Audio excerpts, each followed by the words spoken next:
بسم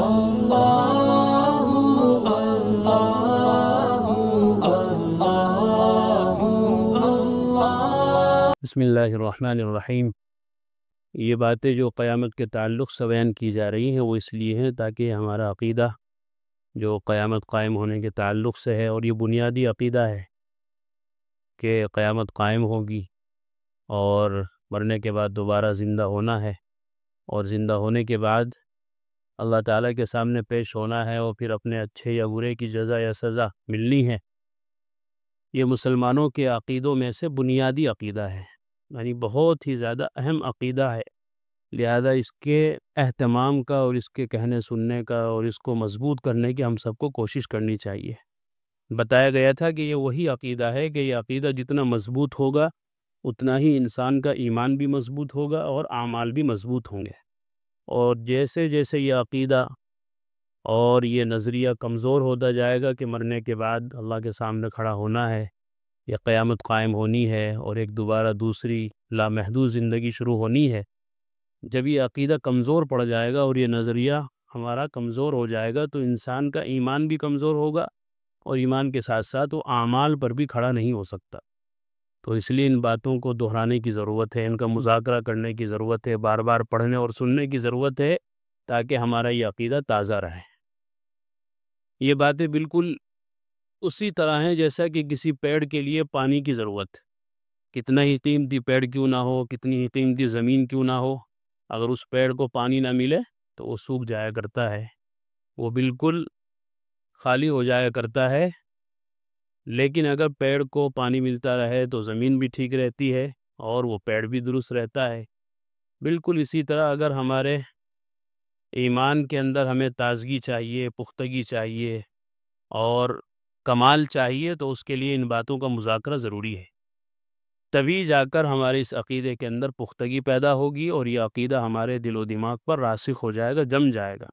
اور انشاءاللہ پھر اعمال پر استقامت کے ساتھ کھڑا ہونا ہم سب کے لیے آسان ہو جائے گا۔ اس لیے یہ باتیں ہو رہی ہیں کہ قبر سے اٹھ کر میدان محشر میں جمع ہونے کے لیے چلنا۔ حضرت ابو ہریرہ رضی اللہ عنہ سے روایت ہے کہ نبی اکرم صلی اللہ علیہ وسلم نے ارشاد فرمایا کہ قیامت کے روز لوگ 3 قسم سے جمع کیے جائیں گے، ایک جماعت پیدل، دوسری سوار، تیسری وہ جماعت ہوگی جو اپنے چہروں کے بل چلیں گی،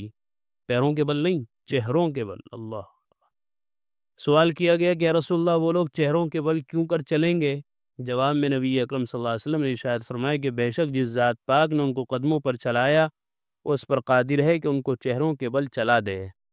پھر فرمایا کہ خبردار وہ چہروں کے بل اس طرح چلیں گے کہ زمین کے ابھرے ہوئے حصے اور کانٹوں تک سے اپنے چہروں کے ذریعے بچاؤ کریں گے، جیسے ہاتھوں سے آدمی جھاڑیوں کو ادھر ادھر کرتا ہوا گزر جاتا ہے، ایسے ہی وہ اپنے چہروں کو اسی طرح بچاتے ہوئے چلیں گے۔ یہ کس کا حال ہوگا؟ یہ ترمذی شریف کی روایت ہے۔ کہتے ہیں یہ حال کافروں کا ہوگا، چونکہ ان نالائقوں نے دنیا میں اپنے چہرے کو حضور خداوندی میں رکھنے سے اعراض کیا اور تکبر اور غرور کے باعث سجدے میں سر رکھنے سے انکار کیا، اس لیے قیامت کے روز ان کے چہروں سے ان کے پاؤں کا کام دلایا جائے گا تاکہ خوب ذلیل ہوں، اور چہروں کے خالق اور مالک کو سجدہ کرنے سے جو انکار کیا تھا اس کا مزہ چکھ لیں۔ تو لہٰذا اللہ کے سامنے سجدہ کرنا، اللہ کی عبادت کرنا، اس کی بندگی بجا لانا، یہ ایسی عبادت ہے کہ جس میں انسان کو شرف حاصل ہوتا ہے، فخر حاصل ہوتا ہے، اور جو لوگ ان چیزوں سے اعراض کرتے ہیں، اللہ کی بندگی نہیں کرتے، اس کی بڑائی کبریائی کو بیان نہیں کرتے اور اس کی طاعت اور عبادت نہیں کرتے، تو گویا وہ متکبر ہیں اور اللہ کے سامنے اپنا سر رکھنے سے اعراض کرنے والے ہیں، منہ موڑنے والے ہیں، جن کی یہ سزا بیان کی گئی ہے۔ اللہ تعالیٰ کو سب کچھ قدرت ہے، وہ اپنی مخلوق کے جسم کے ہر حصے کو اس کی ہر خدمت میں استعمال فرما سکتے ہیں۔ دنیا ہی میں دیکھ لیا جائے کہ بعض چیزیں 4 پیروں پر اور بعض 2 پیروں پر چلتی ہیں، اور بعض صرف اپنے پیٹ سے، بہت سی مخلوق ایسی ہیں سانپ وغیرہ جو پیٹ سے چلتے ہیں۔ فَمِنْهُمْ مَنْ يَمْشِي عَلَى بَطْنِهِ، قرآن بھی کہتا ہے وہ لوگ جن کے ایک ہاتھ ہیں اور وہ اسی ایک ہاتھ سے دونوں ہاتھوں کا کام لیتے ہیں۔ جو لوگ نابینا ہوتے ہیں ان کی قوت سامعہ، سننے کی قوت، اور حس و ادراک، سمجھنے کی، چھونے کی قوت بہت تیز ہوتی ہے، جن سے بڑی حد تک بینائی نہ ہونے کی تلافی ہو جاتی ہے۔ نابینا لوگ ہوتے ہیں، آپ نے ان سے 1 سال پہلے بات کی تھی، سلام مصافحہ کیا تھا، 1 سال بعد پھر ان سے ملے، فوراً سمجھ جائیں اچھا اب تو وہ ہیں، حالانکہ 1 سال پہلے ملاقات ہوئی تھی، انہوں نے ہمیں دیکھا نہیں تھا، صرف کانوں سے ہماری آواز سنی تھی۔ تو اللہ تعالیٰ جب کوئی چیز لیتے ہیں کسی بندے کی تو دوسری چیزوں میں اضافہ فرما دیتے ہیں، وہ دوسری چیزوں سے کام لے لیتا ہے۔ قیامت کے روز اللہ تعالیٰ کافروں کو چہرے کے بل چلائیں گے، یہ عقلاً ذرا بھی بعید نہیں ہے۔ جب اللہ تعالیٰ نے پیروں کے اندر یہ طاقت دے دی ہے کہ پیروں سے چلا جا سکتا ہے، اور پیر بھی اتنے چھوٹے چھوٹے سے ہیں اور 2 ہیں، اور بدن اوپر اتنا بھاری، اتنا موٹا پیٹ، اتنا بڑا ڈیل ڈول بدن، لیکن یہ دونوں قدم ان کو برداشت کرتے ہیں اور چلتے ہیں ٹھیک ٹھاک۔ تو وہی اللہ تعالیٰ اس پر بھی قادر ہیں کہ پیروں سے یہ طاقت لے کر سر کے اندر، چہرے کے اندر پیدا کر دے، آدمی چہرے کے بل چلے۔ اور اب تو دنیا کے اندر بھی یہ چیزیں دیکھنے کو مل رہی ہیں، جو کھلاڑی قسم کے لوگ ہوتے ہیں، کرتب دکھانے والے، وہ الٹے چلتے ہیں، ٹانگیں اوپر کر کے اور اپنے ہاتھوں کے بل چلتے ہیں۔ تو اتنی چیزیں کھل کر سامنے آ گئی ہیں کہ قیامت کے اندر جو ہونے والی چیزیں ہیں ان کا انکار نہیں کیا جا سکتا۔ کوئی بہت ہی زیادہ اسے کہتے ہیں کہ عقل کا دشمن ہوگا، بے عقلہ ہوگا، جو ان باتوں پر یقین نہ کرے، ورنہ اللہ تعالیٰ نے ساری باتیں اس زمانے کے اندر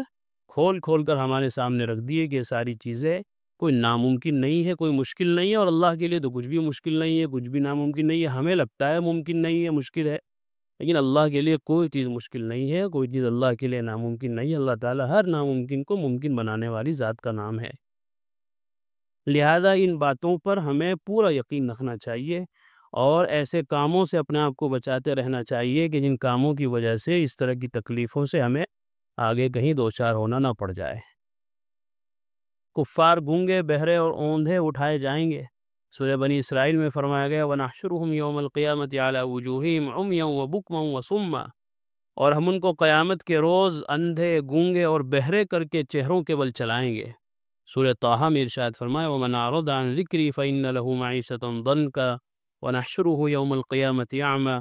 قَالَ رَبِّ لِمَ حَشَرْتَنِي أَعْمَىٰ وَقَدْ كُنْتُ بَصِيرًا قَالَ كَذَٰلِكَ أَتَتْكَ آيَاتُنَا فَنَسِيتَهَا وَكَذَٰلِكَ الْيَوْمَ تُنسَىٰ وَكَذَٰلِكَ نَجْزِي مَنْ أَسْرَفَ وَلَمْ يُؤْمِنْ بِآيَاتِ رَبِّهِ وَلَعَذَابُ الْآخِرَةِ أَشَدُّ وَأَبْقَىٰ، اور جس نے منہ پھیرا میری یاد سے، میرے ذکر سے، تو اس کے لیے ہے تنگی کی زندگی، اور قیامت کے روز ہم اس کا حشر اس طرح کریں گے کہ وہ اندھا ہوگا۔ اس آیت کریمہ سے پتہ چلتا ہے کہ جو آدمی اللہ کی یاد سے، اللہ کی یاد میں اللہ کا ذکر بھی آتا ہے، اور اللہ کا ذکر قرآن بھی ہے، اور نماز بھی اللہ کو یاد کرنے کے لیے پڑھی جاتی ہے، وَأَقِمِ الصَّلَاةَ لِذِكْرِي، میری یاد کے لیے نماز قائم کرو، اللہ کا حکم ہے۔ تو اللہ کی یاد کی جتنی بھی چیزیں ہیں، آدمی اگر ان سے غفلت برتے گا تو اس کی زندگی تنگ ہو جائے گی، کاروباری اعتبار سے بھی پریشان ہوگا، گھریلو اعتبار سے بھی، باہر کے اعتبار سے بھی، معاشی اعتبار سے بھی تنگی میں رہے گا۔ اور قیامت کے دن کیا ہوگا؟ ہم اس کا حشر اس طرح کریں گے کہ وہ اندھا ہوگا۔ وہ کہے گا کہ میرے رب کیوں تو نے مجھے اندھا اٹھایا، حالانکہ میں دیکھتا تھا، میں نے تو سنا تھا کہ جو آدمی جس حالت میں مرے گا اس حالت میں اٹھے گا، تو میں تو زندگی میں دیکھنے والا تھا، لیکن مجھے اندھا کیوں کر دیا گیا؟ جواب میں ارشاد ربانی ہوگا اسی طرح آتی تھی تیرے پاس میری آیتیں، پس تو نے ان کو بھلا دیا، اور اسی طرح آج تو بھلایا جائے گا۔ اس طرح تیرے سامنے دین کی باتیں ہوتی تھی، دین کا مذاکرہ ہوتا تھا، آخرت کی باتیں ہوتی تھی، اللہ اس کے رسول کی باتیں ہوتی تھی، ایک کان سے سن کے دوسرے کان سے نکال دیا کرتا تھا۔ مجلس میں جب تک بیٹھا ہے تو ٹھیک ہے، دل و دماغ متوجہ ہے اور دل میں ارادہ ہے کہ انشاءاللہ آج سے عمل کریں گے، آج سے توبہ کر لیں گے، لیکن جیسے مجلس سے اٹھے تو پھر یاد بھی نہیں رہا کہ کیا سنا تھا، پھر وہی پرانی زندگی، وہی پرانے طور و طریقے۔ تو جیسے تو نے ان چیزوں کو بھلا دیا تھا تو آج اللہ تعالیٰ نے تجھے بھی بھلا دیا، اور اسی طرح ہم بدلہ دیں گے اس کو جو حد سے بڑھا اور اپنے رب کی آیتوں پر ایمان نہ لایا، اور البتہ آخرت کا عذاب بہت سخت ہے اور باقی رہنے والا ہے۔ وہ عذابات گزر چکے ہیں تفصیل سے کہ آخرت کے اندر کتنے سخت سخت قسم کے عذابات ہیں۔ خداوند عالم کے دین سے دنیا میں جن لوگوں نے آنکھیں پھیری اور مالک حقیقی کی آیات کو سن کر قبول کرنے اور اقرار کرنے کے بجائے سب انسنی کر دی، ان کی آنکھوں اور کانوں اور زبانوں کی طاقتیں سلب کر لی جائیں گی، چھین لی جائیں گی، اور وہ گونگے بہرے ہو کر اللہ کے سامنے پیش کیے جائیں گے۔ یہ ابتدائے حشر کا ذکر ہے، پھر آنکھیں اور زبانیں اور کان کھول دیے جائیں گے تاکہ محشر کے حالات، وہاں کی سختیاں دیکھ سکیں، اور حساب و کتاب کے موقع پر ان سے جواب اور سوال کیا جا سکے۔ اللہ تعالی ہم سب کو فکر آخرت نصیب فرمائے۔ وآخر دعوانا الحمدللہ۔ ذکر اللہ تطمئن القلوب، کہ سن لو، اچھے سے سمجھ لو، اللہ تعالیٰ کے ذکر ہی سے دلوں کو اطمینان نصیب ہوتا ہے۔ یعنی اللہ تعالیٰ کے جو انعامات و احسانات و اس کی نوازشیں ہم پر ہیں، اگر ہم ان کو یاد کریں گے تو ہمارے بے قرار دل کو قرار آ جائے گا، سکون مل جائے گا۔ اگر ہم چاہتے ہیں کہ ہمارے دلوں میں سکون آئے، اطمینان نصیب ہو، تو اس کا ایک واحد علاج اور ایک بہترین دوا یہ ہے کہ ہم فوراً اللہ کے ذکر میں مشغول ہو جائیں۔